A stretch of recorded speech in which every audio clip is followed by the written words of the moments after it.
Let me first of all thank, on behalf of the Angelman Syndrome Foundation, I'd like to thank you all for coming to the conference and coming to this research update. My name is Dan Harvey. I'm as the presentation here shows, I'm the chair of the Angelman Syndrome Foundation Scientific Advisory Committee. I do also have another hat that I wear. I work with DART Neuroscience, where I'm the chief operating officer, and DART Neuroscience is involved in the development of treatments for learning and memory disorders. So we are not specifically working on Angelman syndrome at this point, but a lot of the things that I do professionally are very, very closely related to the types of work, the types of studies that the Angelman syndrome community is involved in.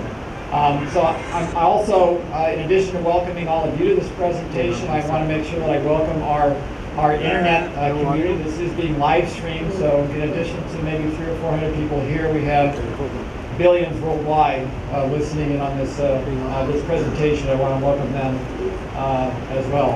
I'm also the father of a child with Angelman syndrome. He's actually a young adult now, and I've got his pictures on the slide here. This is my son Matthew. Matthew recently turned 20. He was born on the 4th of July, so his birthday cake is from the July 4th, just a few weeks ago, is shown on the left side. And his high school graduation photo is on the right. That picture I'm very proud of that picture, but I do need to mention that the tuxedo is photoshopped, so he was not. It's something to strive for all of you. To get your young man with Angelman syndrome in a tuxedo. I wish you the best of luck.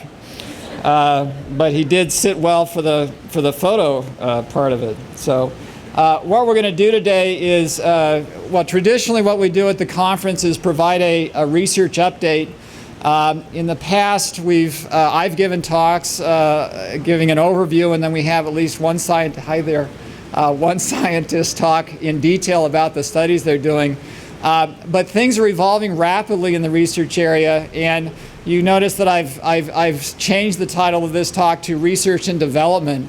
And really, this is a critical transition period that we're dealing with in the area of Angelman syndrome science, where much of the research that we've been pushing forward for the last 15 or more years towards the development of treatments is now beginning to come to fruition. And as these programs advance from what we in the scientific world refer to as the research stage, they're transitioning into development, where we've got proof of concept and we are now trying to get them ready. We're developing them further to get them out there onto the market. So we're actually going to focus I'm going to focus very little on the research aspect of Angelman syndrome, and we're going to focus today with the support of our panel here today on the development side of Angelman syndrome research activities. So I would be remiss if I didn't mention Harry Angelman and his critical contributions to the Angelman syndrome world. There's been a lot of attention this year to the celebration of Harry's 100th birthday. And so he was born 100 years ago, but it's also, as was mentioned at our research symposium just the other day, it's also the 50th anniversary of the publication of Harry's paper in which he first described 3 individuals that had at that point what is now known as Angelman syndrome.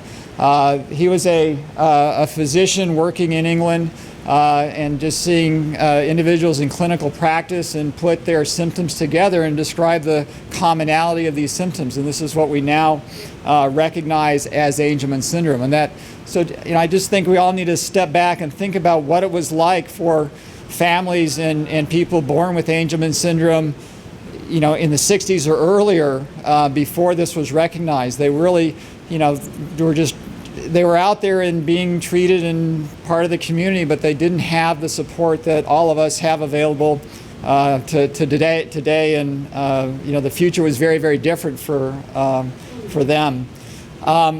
What another seminal point, and again, this goes back to about the time my son Matthew was born in 1995, diagnosed in 96. So in 1996.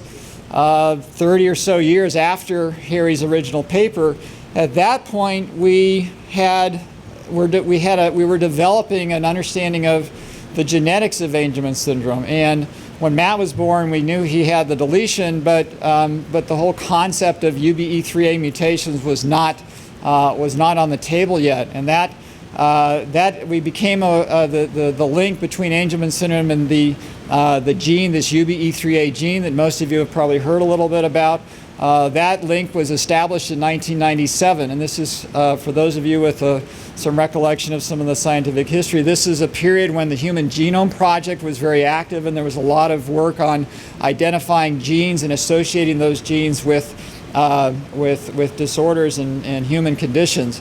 And so in 1997, that was the point at which that I as a scientist could start saying, okay, now we know what the gene is, so now that we know the gene, we can begin to think about developing treatments based on our understanding of that gene.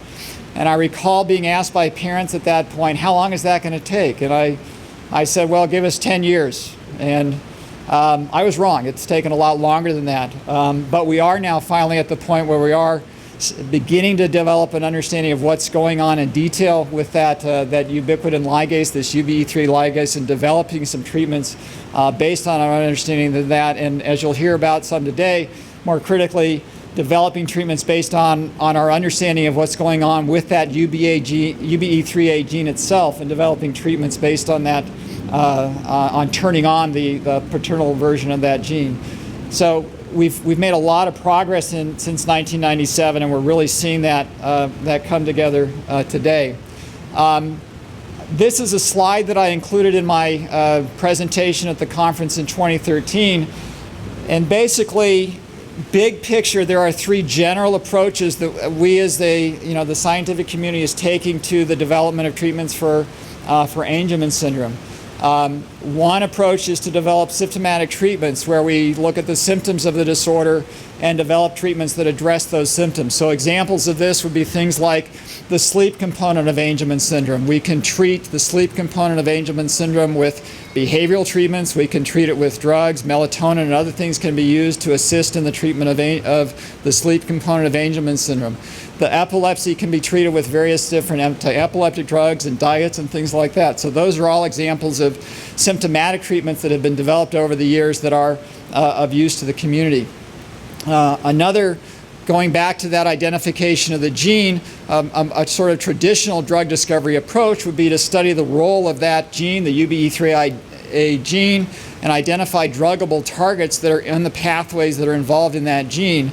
And that's back in 1997, the process that I envisioned would take maybe 10 years for us to start developing drugs based on our understanding of that role.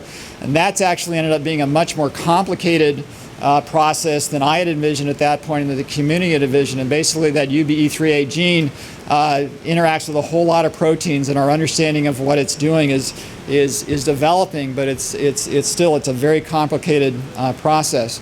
But the other strategy that began to be explored a number of years ago was activating the paternal gene itself. And so in Angelman syndrome, you have a maternal version and a paternal version of the gene, and the maternal version is silenced or not there, and the paternal gene is there but not doing anything. And so what we're looking at is ways in which we can possibly turn on that paternal gene and see if that will recover some of the behavioral phenotypes seen in Angelman syndrome. So what we're going to be talking about today is one strategy that is associated with the symptomatic treatments, and two strategies that are associated with that approach of activating the paternal gene. So with that, I'd like to introduce our panel.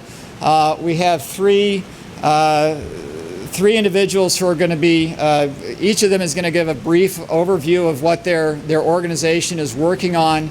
And then we collected a group of questions from the community prior to the meeting, and I've got those on my slides, and so we'll go through as many of those questions as we can. We will then also take questions from the audience as time permits. We want this to be a very interactive and informative process for all of you. So please feel free to ask your questions as we go through here. Our panel today, the three people, first of all, from Ovid Therapeutics, Matthew During, just to my immediate right. Matthew is the Director, President, and Chief Scientific Officer of Ovid Therapeutics. I believe he also is referred to as the founder of Ovid as well. And Matthew in Ovid and his colleagues at Ovid are working on compound Ovid 101, which is more commonly referred to as gaboxidol. I'd also like to introduce Eugene Schneider from ISIS Therapeutics. Eugene is the Vice President of Clinical Development for ISIS.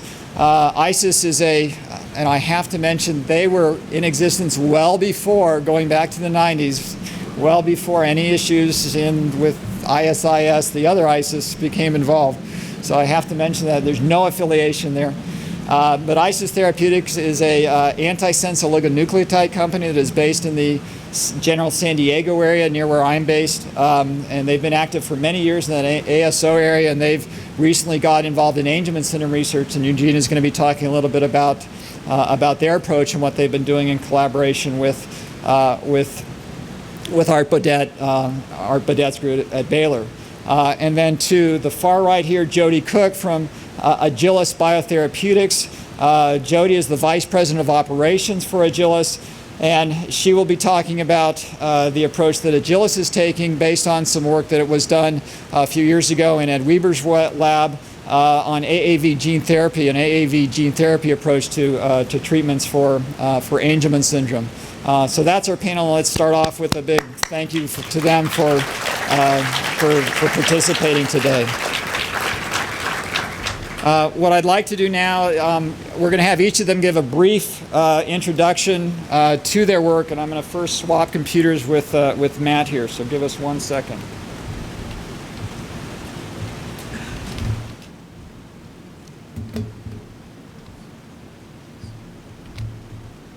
I'm setting this up.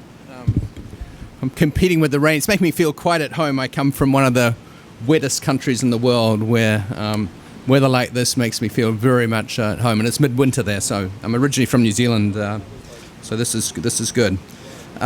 So it's interesting, listening to you, Dan, as I put this. It sort of seems that 1965, 50 years ago, seems a long time, but when you put in perspective of diseases like Alzheimer's, Lou Gehrig's disease, Huntington's disease, they're still not effective to these conditions, neurological conditions that have been diagnosed many times over 100 years ago. So I know we all get frustrated that things don't move fast enough, but the history of neurology has been painfully slow because of just how complex the brain is. And I think finally, this last decade, really, and having this is the first time I've been to this meeting, but I can tell you that the science is really outstanding. There's a lot of excitement. The caliber of researchers working in the Angelman field is really second to none. And I think you should all be feeling really positive about it.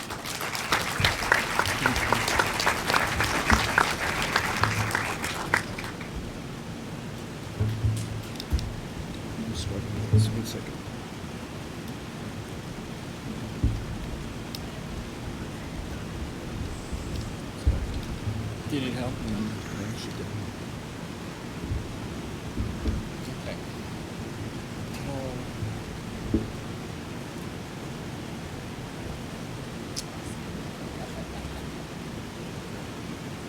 Okay, so Ovid Therapeutics, we're based in Manhattan. We're a small, privately held therapeutics, founded last year, and we really emphasis is very much patient-centric. In other words, we plan to address key areas, Angelman being the first and our only focus at this time. And with that, we really want to move forward. And my focus, I've worked in a lot of areas in what we call translational neuroscience in terms of discovery in the lab, trying to bring things from the bench into the clinic, and had sort of ideas of we're going to really make a huge impact. We're here to cure. Typically, medicine advances at an incremental level, and it's a combination of those incremental advances that typically bring out big breakthroughs. And that's almost true of every field. It's very rare in medicine to say, well, there was nothing out there, all of a sudden someone came up with a eureka moment and the disease was cured. It just doesn't happen that way. So our approach is somewhat conservative, but we feel, and this is a philosophy as a practicing physician now for several decades, that when you have a disability, when you have a limitation in some sort of function that, if, for example, I always like to use the word of hearing loss, but you can use it in any sensation. But if you have 80% hearing loss and you lose, or 90% hearing loss, and you lose 1% more, that's a huge impact and dramatic impact. If you gain 2 or 3 or 4 or 5%, that makes a huge gain. And so typically, I sort of feel, let's set realistic expectations of what we may be able to achieve and do it, as opposed to dream for the stars, shoot for the stars, and it's nothing, it's bust or nothing. And typically in this area, there's so many busts out there that we want to succeed. Failure, our philosophy, and we've got a lot of missions in our company, but failure is not one of them. We do not intend to fail. No matter what it takes, we will continue to pursue this until we succeed. So I'm going to talk a little bit about the science behind what we're doing and why we feel comfortable and why our whole strategy of the drug we've chosen, of the way we're doing this, is we're taking a molecule that we have a really good understanding. Several thousands of patients have used this drug. We understand what it does, and we understand some of the mechanisms behind Angelman, and we can match the advances in the science in Angelman syndrome and the advances in our understanding of this drug. And marrying those two gives us some level of confidence that we believe we can succeed in the clinic. So Dan also mentioned this, the key always as a physician, that pharmacology, therapeutics is only one small aspect of treatment. Engagement with your family, engagement with your community, physical approaches, dietary approaches, this is really the mainstay. That's how you sleep. All these practical issues, very important not to understate that.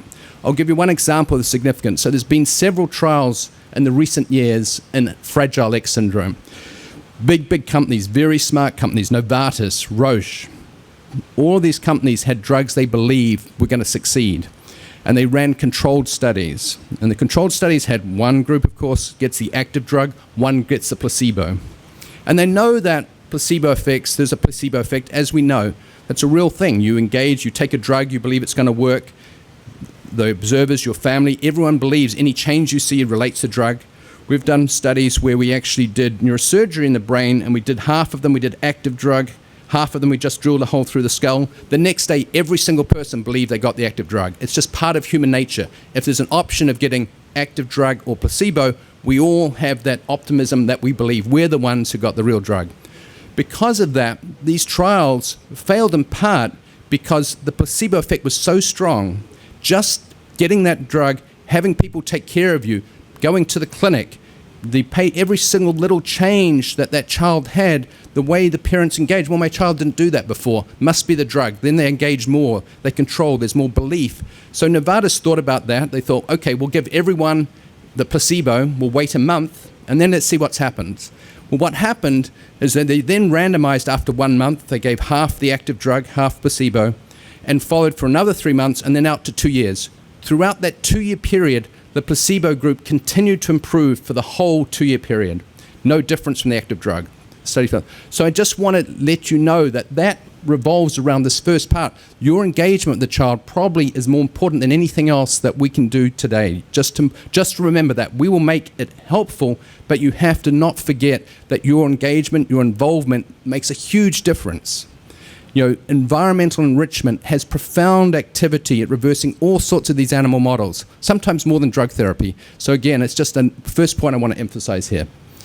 So Dan already mentioned symptomatic therapies. All of you in this room know about this. You use them for epilepsy, you use constipation, some use melatonin. So that's clearly helpful, but it doesn't really address the core symptoms, and only as sort of a bit of a Band-Aid. So we want to go a little bit step beyond that and make a more significant difference. So Obi-Wan, what is it? So I apologize to those of you who have seen me talk before, and some of this is going to be repetitive. I try and always put a new slant on things.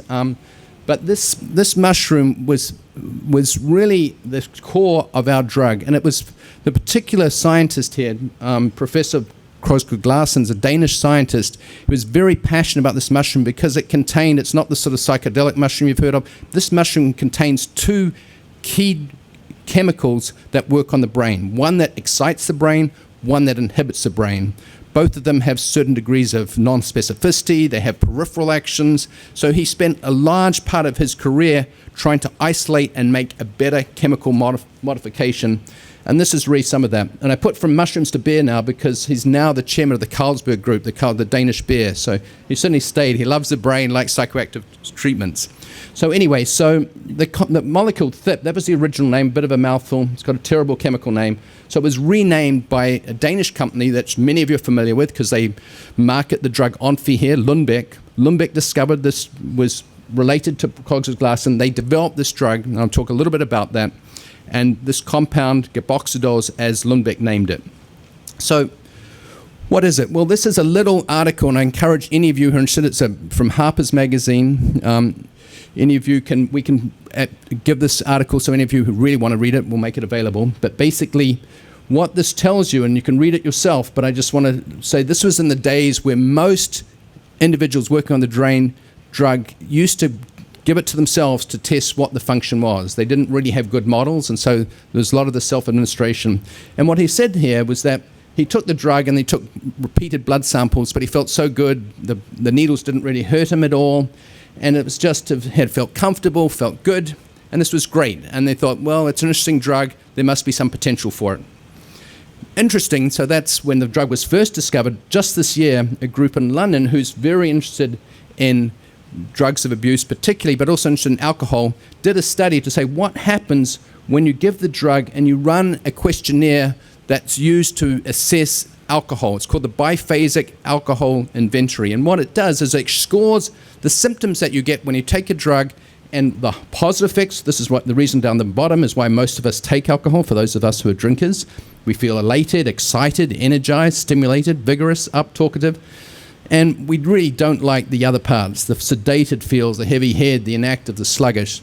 So the beauty about gaboxidol is it actually does all the positive effects of alcohol, but it actually reduces, and this is compared to placebo, those negative feelings. So there's a potential there. This person thinks it's just like getting all the good sides of alcohol without the bad side.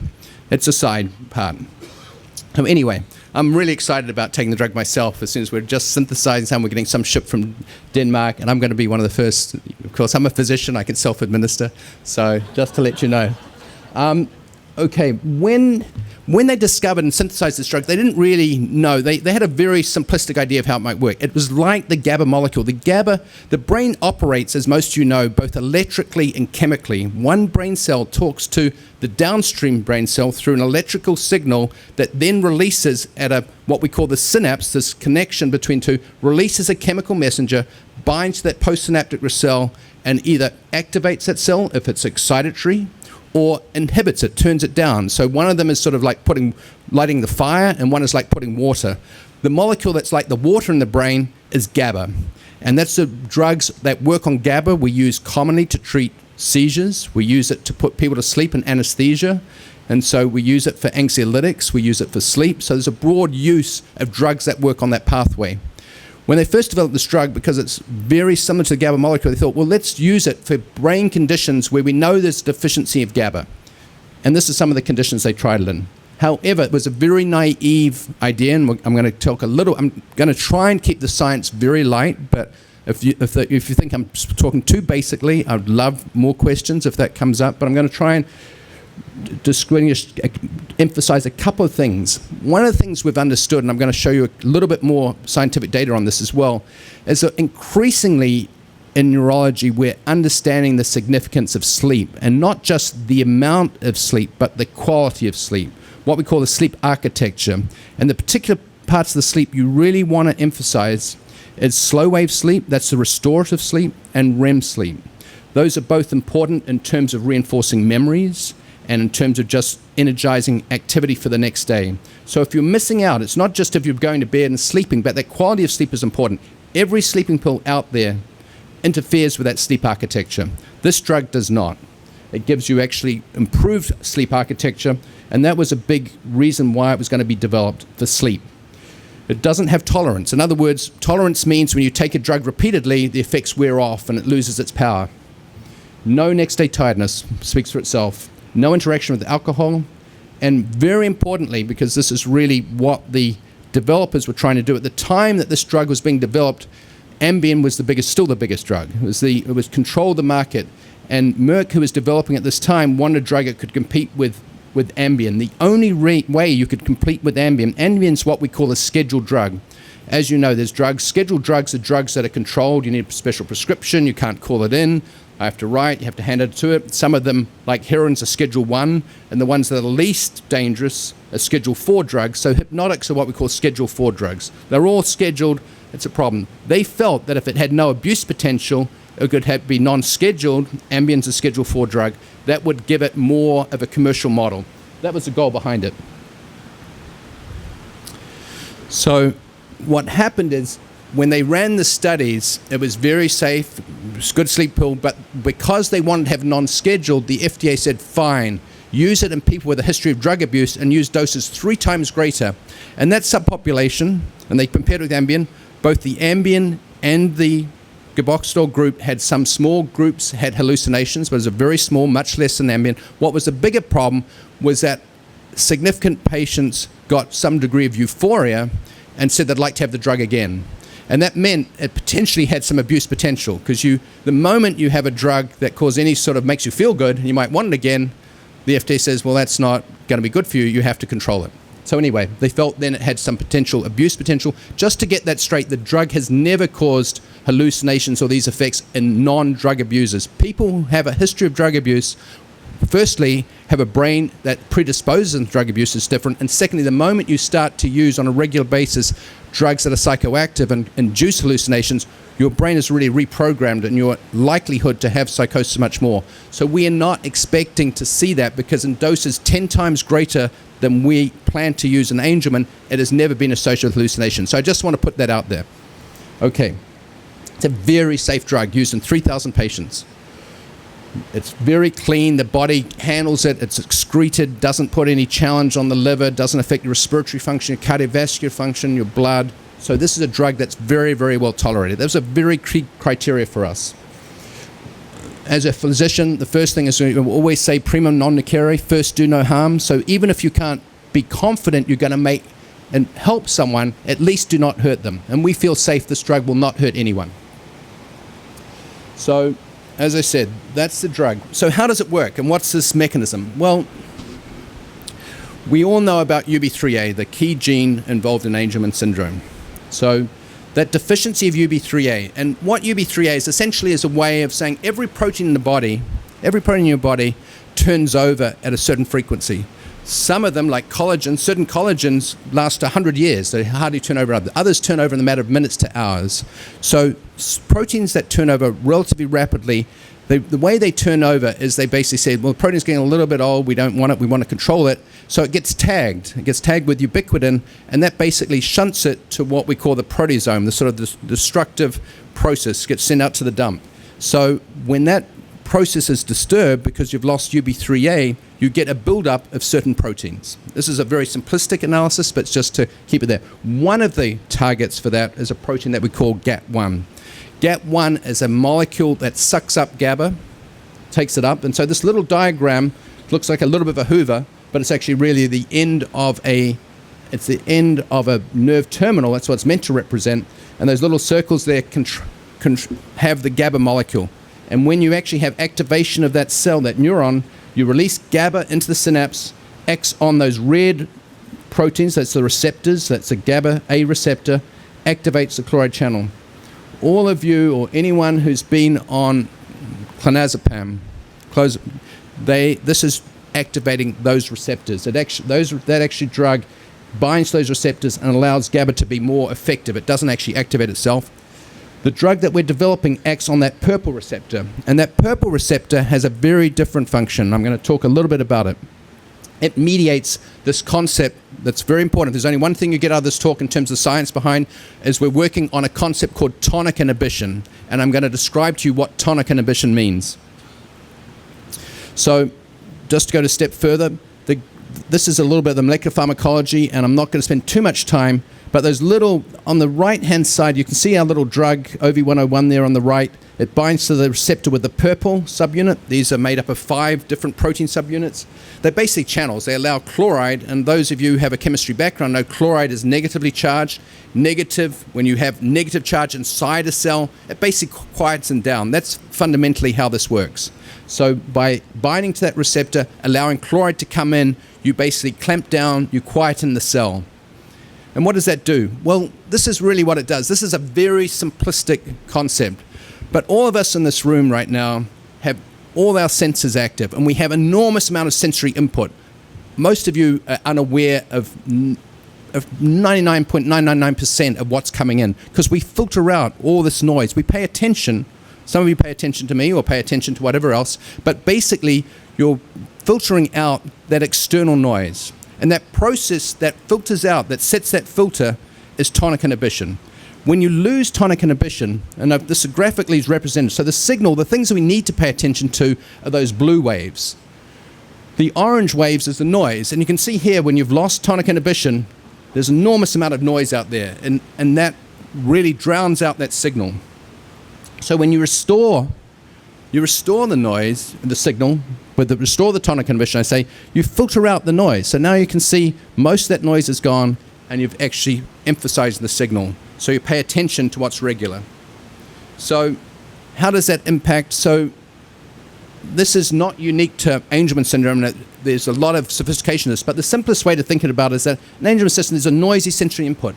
All these senses are activated, inability necessary to pay attention to what's going on. The brain has sort of got this noise going on. So struggling with attention or any demand. And so OV101, we hope, will fix this and enable this filter to go restore, and the signal to noise ratio improve, and the ability of the child or the adult will improve. So that's the sort of the simple 30,000 foot view of what we're doing here. So this is Ron Thieberg gave a great talk at the meeting, and this is from a paper that he wrote, which I think many of you may be involved in because questionnaire based, and he approached individuals to get this. But these were sort of the key symptoms he identified being problematic in the adult Angelman population. So you can see there the seizures, the sleep, going all the way down to anxiety. So our goal, as Dan correctly said, we're not fundamentally changing the basic mechanism. We're not correcting the UB3 mutation. We're not restoring the paternal. We're going to hear about that very shortly from Eugene and Jody, their approaches, which are beautiful, elegant approaches. I believe they're complementary to what we're doing. And what we're doing is saying we want to address the pathway downstream. So the other analogy I always like to make is that you have a car where you've sort of broken off the key. There's something broken in the ignition switch, and you want to start the car. So you can spend an enormous amount of time perfecting, making a new ignition switch, getting the right key to go in that switch. Alternatively, you can go downstream and just hotwire the car and drive away. So we're at the hotwiring the car. It comes with some limitations, but at least you can drive the car. You haven't fixed the ignition switch yet, but at least you're making an advance. So that's really one way to look at it. We believe that the drug will work on several what we call key morbidities. In other words, key symptoms of the condition, first one being seizures. So the drug acts on GABAergic pathways. We believe in general, some exceptions, that drugs that act on GABA pathways help with seizures. So we believe it should impact positively on the seizures. The movement and gait. Can you hear me okay? I mean, there's a lot of rain out there, so everyone's okay? Okay. So the bottom line is that the cerebellum is what we hear a lot about. The original description back in 1965 by Henry Angelman, he emphasized the cerebellum. There's still some debate as to how disturbed the cerebellum is, but definitely there's some pathophysiology. The cerebellum, part of the brain back here, that regulates movement, regulates gait, regulates. So typically disorders of the cerebellum cause ataxia, which is really the stumbling, the sort of traditional gait. That, we believe, is disturbed. From the mouse data, we believe we can impact on those physiological changes, and downstream will make an impact on the motor. So that's something that we feel we have robust preclinical data in support of that. This is just some of that. This is taken from a paper, from an article that came out at the end of 2012 from a Japanese group using the UB3 mice. It was really just the ability to stay on a rotating rod. It's a pretty crude test. A little bit more elegant. Well, this is not... I don't know if actually, I think I'm going to skip the movie because I, in sake of time and for my colleagues, I don't want to spend too much time on doing this, and I already recognize I'm up to 20 minutes. So I'm going to sort of not spend too much on that, but just to say, from the scientific point of view, the mice, interestingly, this is where you put Indian ink on their paws and they walk down paper, and they have a gait that is somewhat akin to the gait abnormality in Angelman syndrome. And Ed Weber's actually got a gait index which is remarkably similar to the mice here. And we're able to restore function of the gait. And this is just the mice with Angelman syndrome have a sort of a flex posture. They have a clasping reflex. That also is improved. So I'm not going to spend any more time on animal science data, and I'm going to move forward relatively quickly to the end of the talk, so we leave time for the others and then some questions where I think the most interest is. Sleep is one thing that we feel very confident. It's an enormous amount. As I said, well over 1,000 patients have had this drug. Probably over 2,000 patients have had the drug in numerous sleep studies. Very consistent data. We know we can improve sleep quality. We know we can improve sleep. And interesting, when you have the drug the next day, no negative effects on performance, no cognitive effects unlike it, and a more natural and improved quality of sleep. So that's important. Cognition is very important. So this, again, there's too much data here. I apologize for that, but this is from a study that was published by a different group now up in Toronto who actually looked at the drug repeatedly. This is the only GABA drug I know of where you give it repeatedly and you actually improve cognition. Typically, patients who have been long-term on Klonopin, on Xanax, and other drugs, as you're probably aware, they sort of dull you down, they slow you down, you have cognitive deficits. In the ICU, for example, we give midazolam to sedate patients in intensive care units. Those patients do never recover. 3 months later, 6 months later, their cognitive effects are significantly worse than those who never got the midazolam. So benzodiazepines are great. You sometimes need them to control seizures, but they do come at a real cost. Here, this drug, even though it works on GABA, so it's important to understand, working on that extrasynaptic, that tonic inhibition, actually appears, at least in the animal models, to improve cognition. So that's an important differentiator. Also improves what we call neurogenesis and plasticity. This is plasticity is a term used way too often in neuroscience. It's just to say the brain adapts to your environment and there's alterations. Of course, we know that.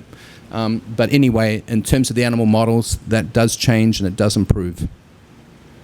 This is really new stuff, and even though it's flies and fruit flies and Drosophila, these are sort of interesting because fruit flies really were the basis, in fact, the basis behind Dan's company, of all things, because that was really some of the key work that identified the genes involved in cognition. And these flies, interesting enough, these are flies that actually they can do memory tests, and it seems, how could you do a memory test or learning test in flies? It's a discussion itself, but anyway, just believe me that you can actually test memory in flies.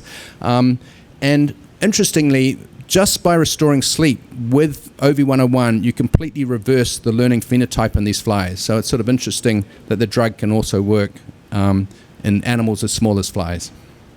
Okay.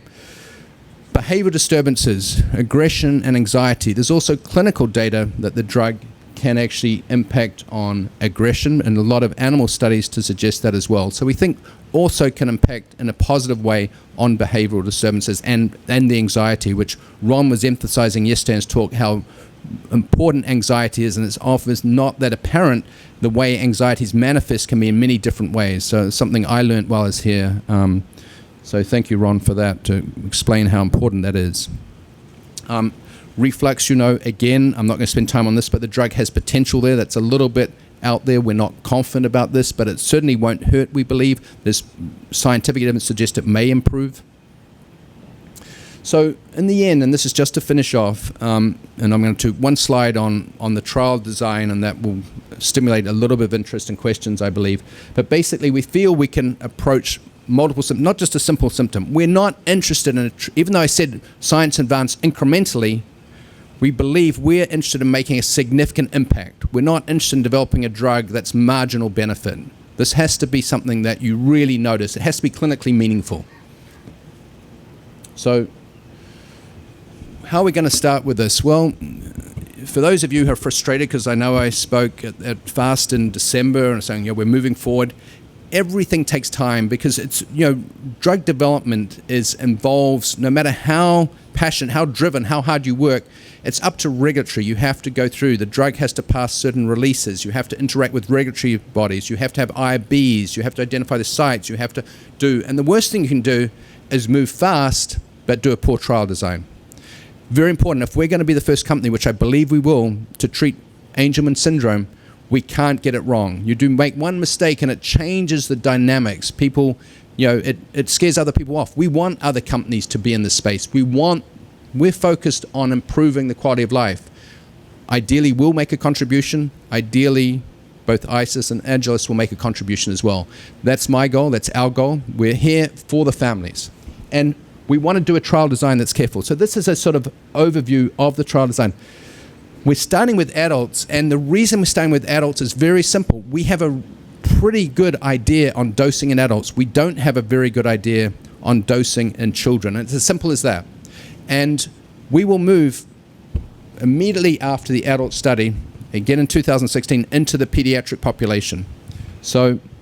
But just to give you an idea, the goal here is that this will be what we call a double-blind controlled study. What a double-blind study is means myself as an investigator and you as the patient, neither one of us know what you got, whether you got active drug or not.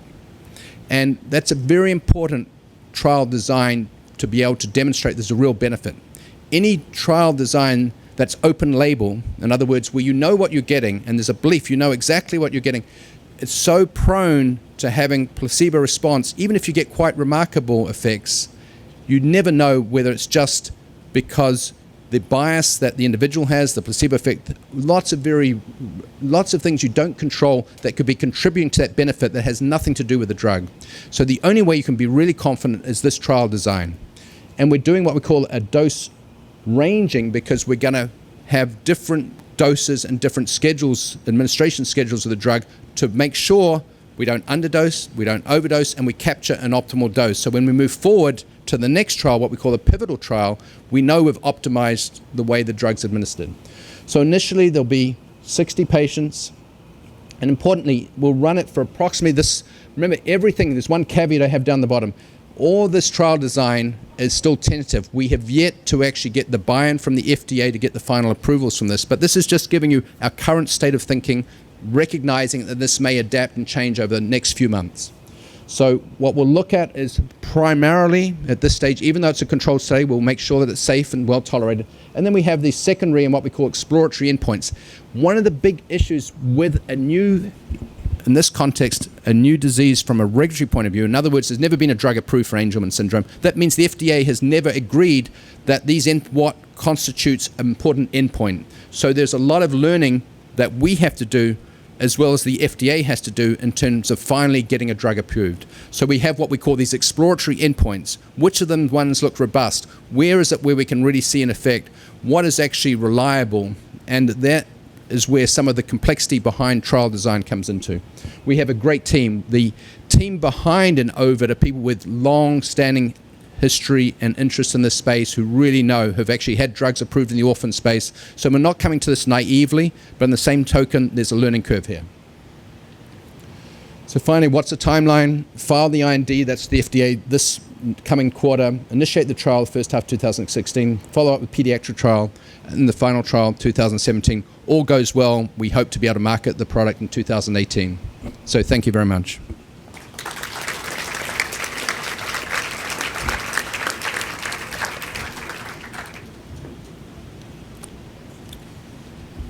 All right, thank you very much, Matthew. That was a great introduction to what Ovid is working on. Next is Eugene Schneider from ISIS, and I'll turn the microphone over to Eugene.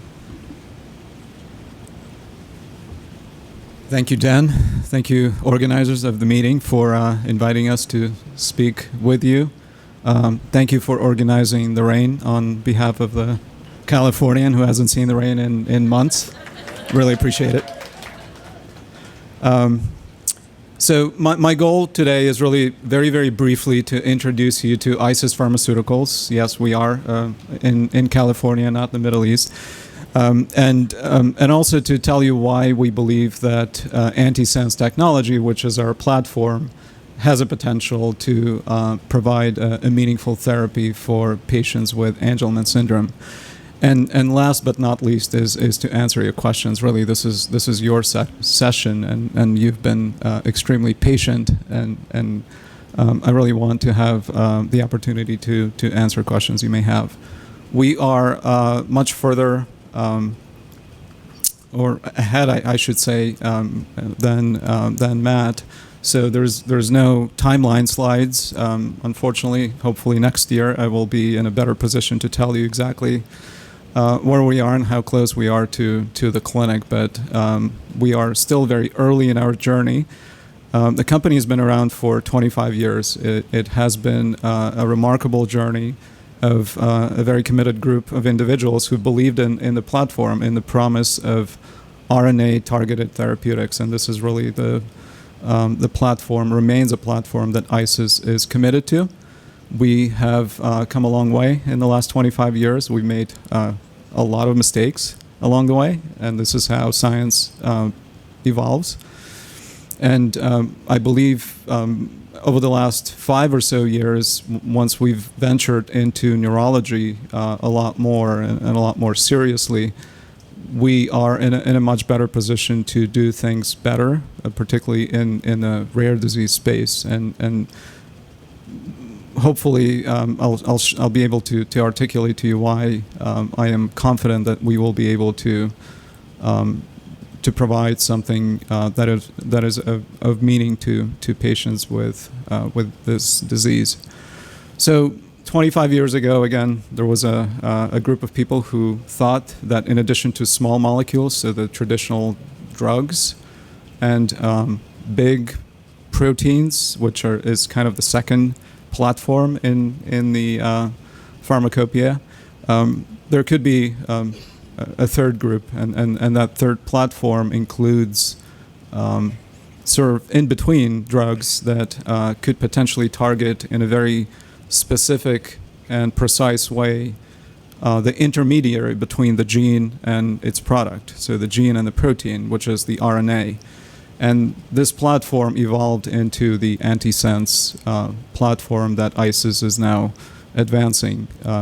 We have over 30 programs now in clinic across a number of areas, and one of our most rapidly growing franchises, as we call them, the areas of expertise and research is in neurology and rare diseases. And this is why I joined ISIS almost 2 years ago. I've been, as a pediatrician, I've been doing drug development for many, many years now, and last 8 or 9 years have been primarily in pediatric clinical research and pediatric research, particularly in rare diseases. So it was really exciting to learn about ISIS, 2 years ago, and to having visited them and seen the remarkable progress they've made, as well as learning about their plans. It made my decision relatively straightforward to join the team. And I'm yet to regret moving to San Diego from Boston in December. It was heartbreaking. But the reward was really being able to work right away, actually, on what I believe is the most exciting program at ISIS currently, which is our program in SMA, spinal muscular atrophy, which is another rare pediatric condition. It's a little bit more common than Angelman. It's also very diverse in its presentation. And the therapy that we're developing, that is now in phase 3 randomized trials, has come a long way. It started as a dream. It started as a set of experiments in animal models, much like we are doing now with collaborations with labs like Art Bodet's lab in Baylor.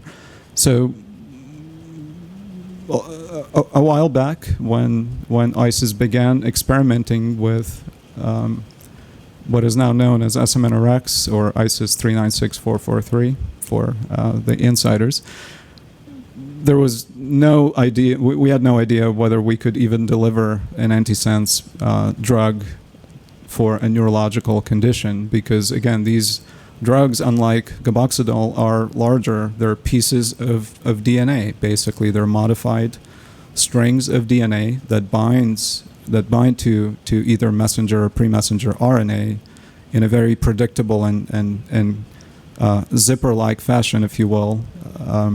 But they're big enough that they're not really able to cross the blood-brain barrier. So if you give them in a usual route, either intravenously or subcutaneously, they're not going to end up in the brain where they need to be for conditions like SMA or Angelman. So we needed to find a different way to deliver these drugs. And for SMA, we are currently using intrathecal injections, which is kind of a big word for an injection in the lower back, much like an epidural.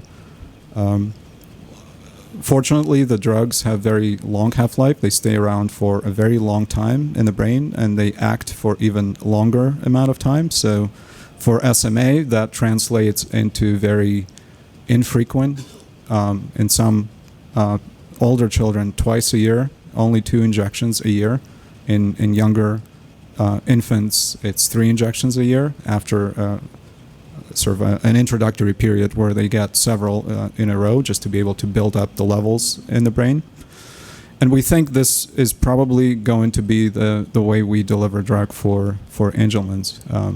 What we've learned with SMA, again, is that it's feasible and the procedure is very well tolerated and is safe, even in very, very fragile infants with type 1 SMA who are completely flaccid, they lie flat, they can't oftentimes control their airway, and it's not a simple way of delivering medicine. Nonetheless, what we've seen so far in terms of results and the impact that this medicine seems to have on infants and children with SMA gives us confidence that we could, hopefully, if we do our jobs right and find the right candidate drug that is just as powerful as our drug for SMA, will translate into a very meaningful effect in Angelman's.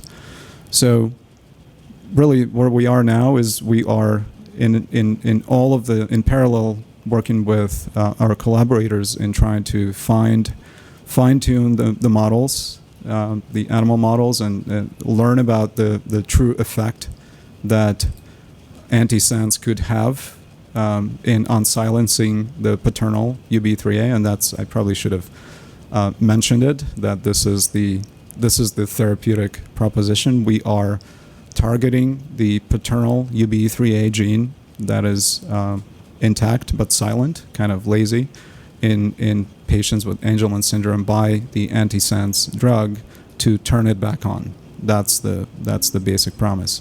And by doing that, we believe that we could, again, upregulate and increase the activity of UBE3A and therefore make a meaningful impact on the disease. So,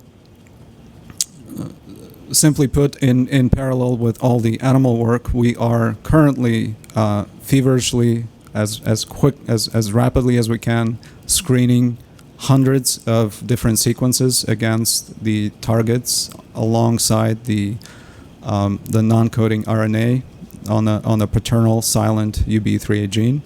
We're looking for the best couple of sequences that we could take further into testing, into the screening.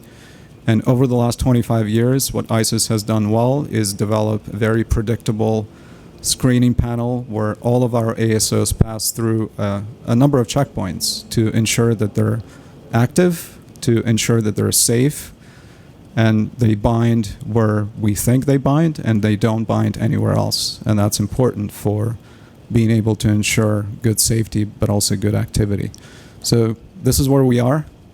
This year, we're focused on finding the best human candidate that we could take into the larger toxicology studies, which is what would allow us to come to the FDA with the full package and say that we are ready for testing this drug in human subjects, in patients with Angelman syndrome.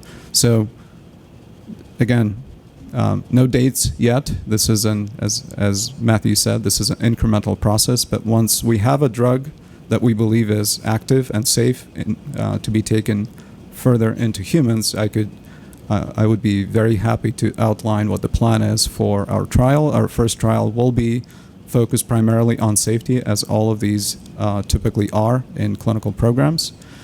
Currently, we don't really have the exact population, but what we think the promise of this approach is that we should be able to target various genotypes of Angelman, because we are targeting the paternal gene. So regardless of whether it's a deletion patient or UPD or imprinting patient, we hopefully should be able to provide a benefit. So really where we are today is working rapidly in identifying the best candidate to take further into IND-enabling study, which is kind of our trade speak for studies last stage of animal testing before we can move into patients. Looking forward to all your questions. Thank you.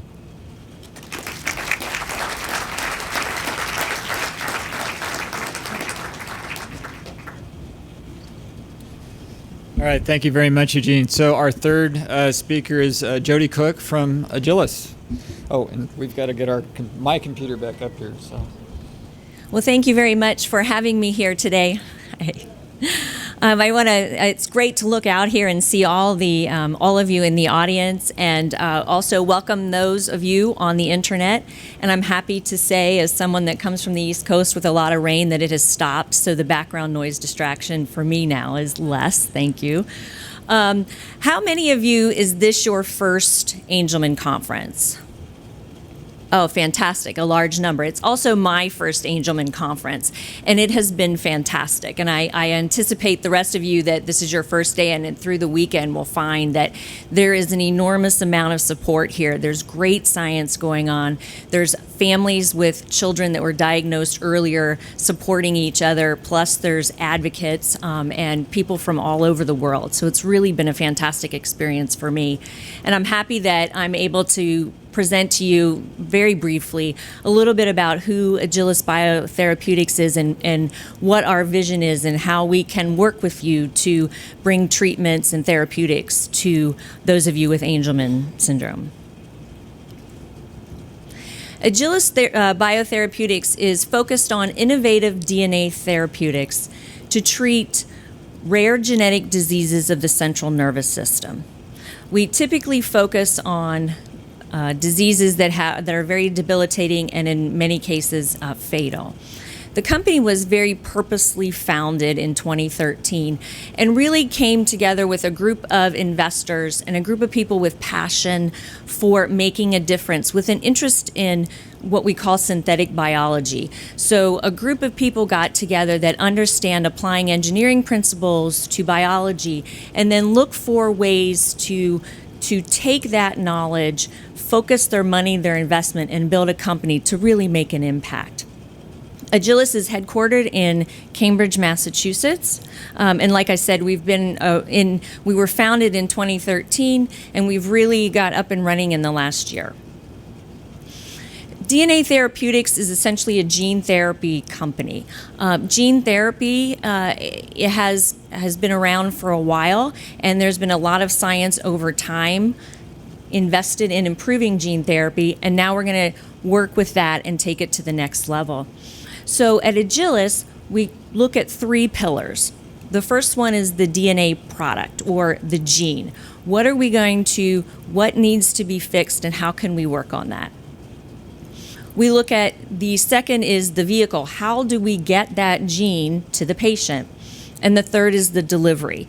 How can we get that package to the right place in the body? And you've heard from the other speakers that there are different targeted areas in the brain that are specifically controlling different symptoms for different disorders. So we're using synergistic platforms to put these three together, to collaborate with different groups, different scientists, to get these three components and make the best product possible to move forward. Like I said, gene therapy has been around for a while, but it has an increased momentum. There have been a number of clinical successes. One company has a gene therapy product that has been improved to be marketed, and a number of companies are in various stages of clinical trials for different gene therapy products. The other thing that's really important is the regulatory environment, and you've heard about we need to go through the right processes. In the U.S., the FDA has the Orphan Drug Act that they've been implementing, and what they're doing is looking very, very carefully about very rare diseases how can the FDA work with the companies, work with the advocates and the families to design trials and design the environment to help move these programs forward.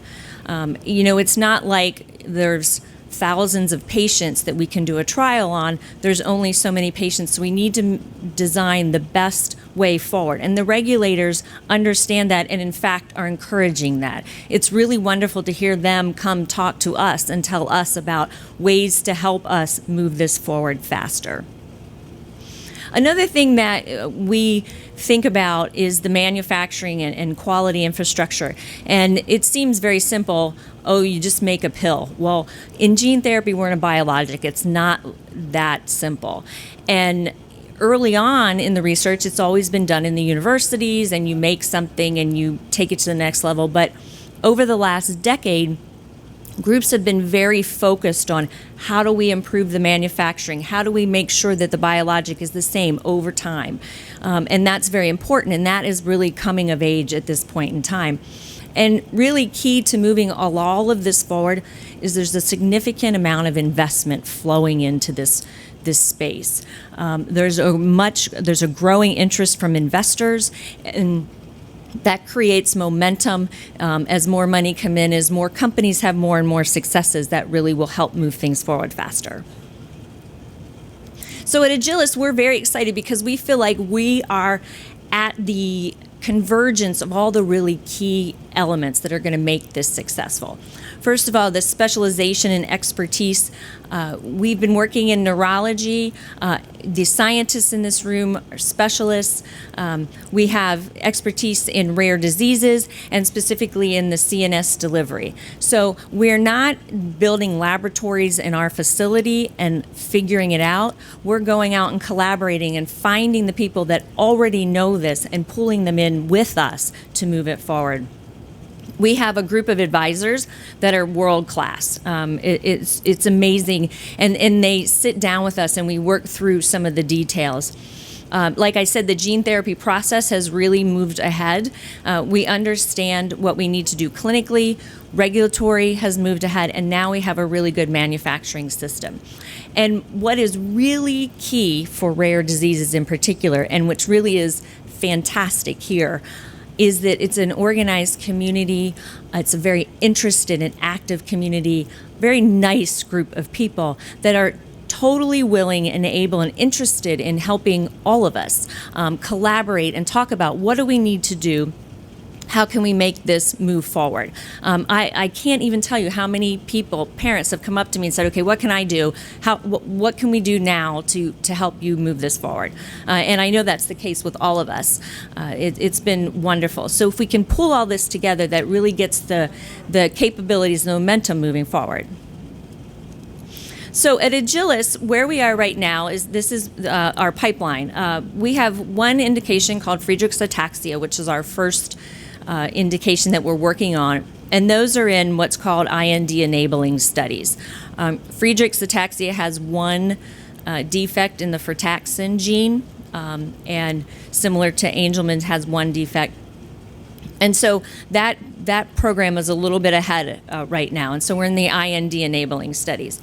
Our second indication, which is Angelman syndrome, and as I said, this is my first conference. Personally, a year ago, I had not heard of Angelman syndrome, which is probably everyone else that raised their hand in here that this is their first, probably hadn't either. And so with Angelman syndrome, we are at the proof of concept moving into the IND enabling. And we have another unannounced platform we have something else in a development that has the potential for 3 other CNS-focused rare diseases.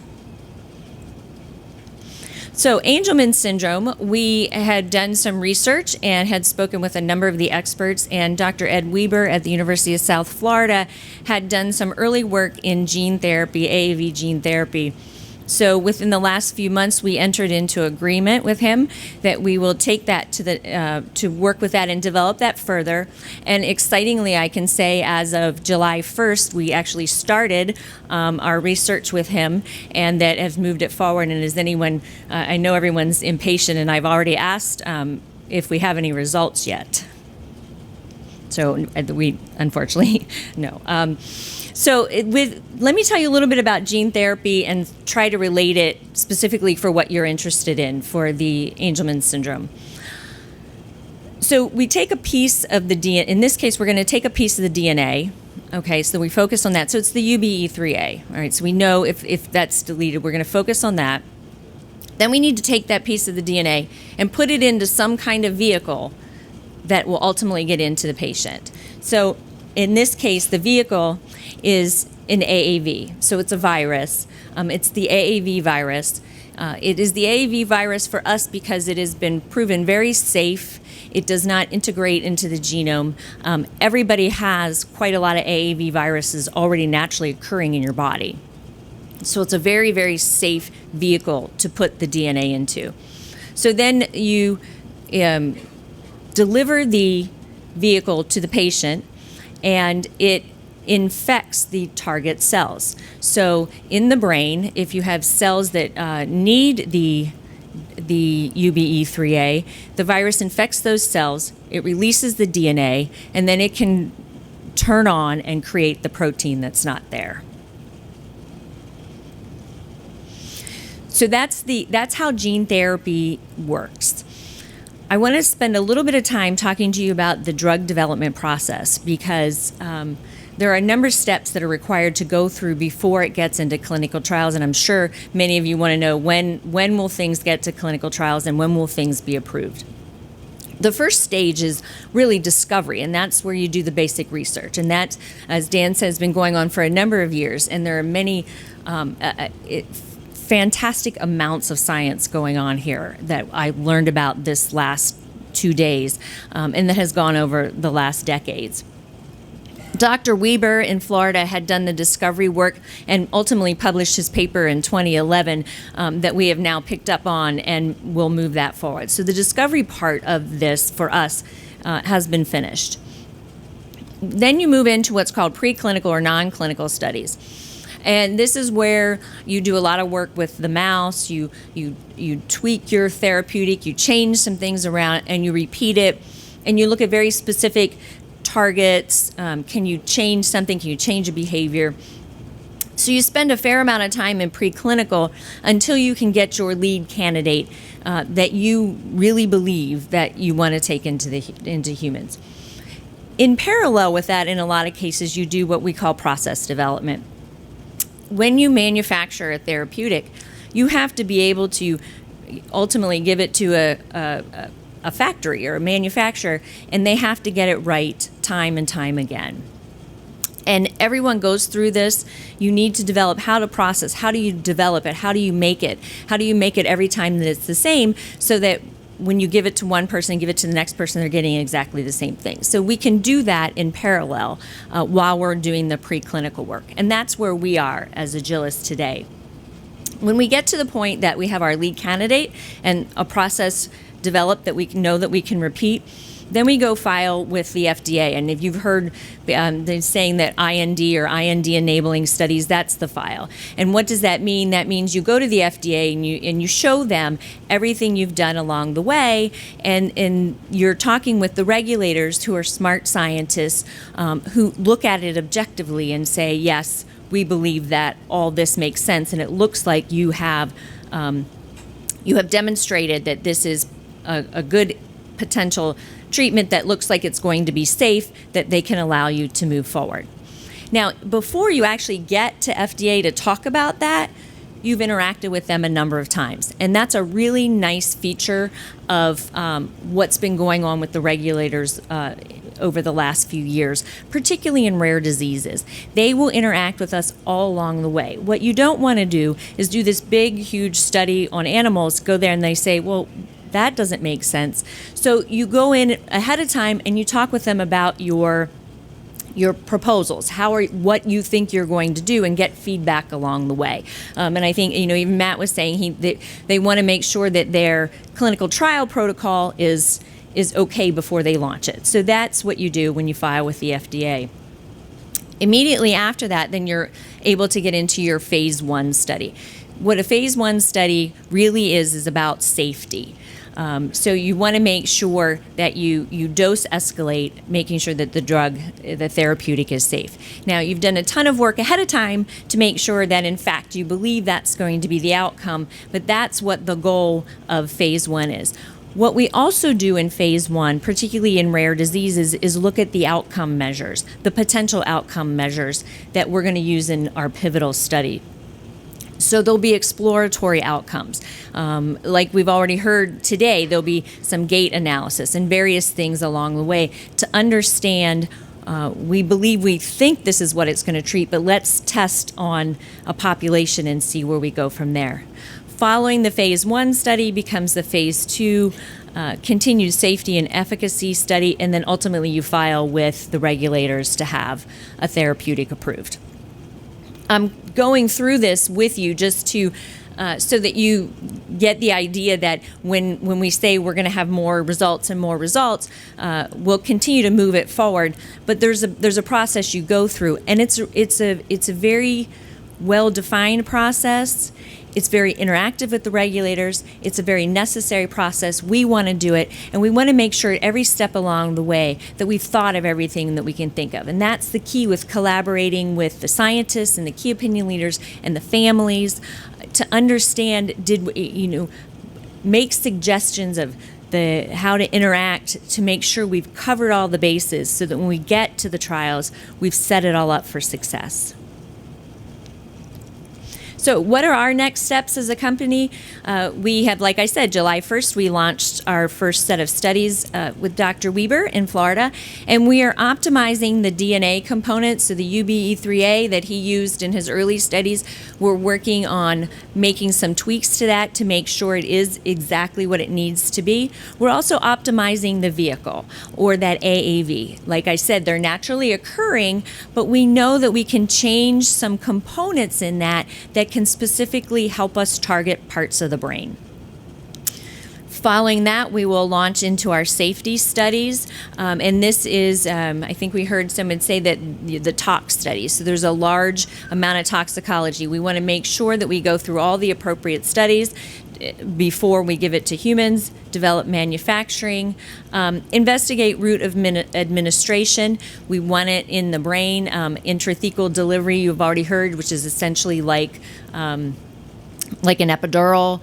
There are a number of programs actually already in clinical trials that have direct brain injections, and there's also the potential to systemically or receive treatments in an IV form. So that will be worked out through various neurologists and discussions with the right people there. We're also looking at the phase 1 clinical protocol development.